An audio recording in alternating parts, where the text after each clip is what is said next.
The first 20 minutes is breaking the ice, getting comfortable, making sure they know why they're there. I then try and explain what I'm going to do. Firstly, just checking their general health, because that's very important as well.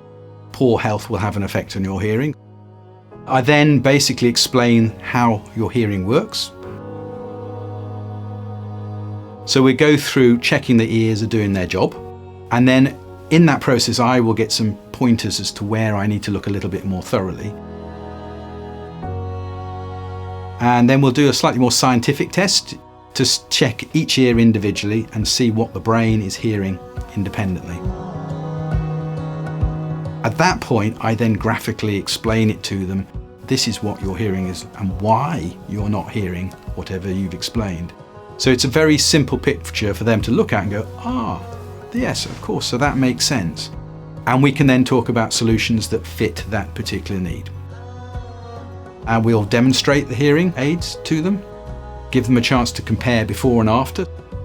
And at that point, they can make that informed decision, yes, this is going to make a massive change to my life.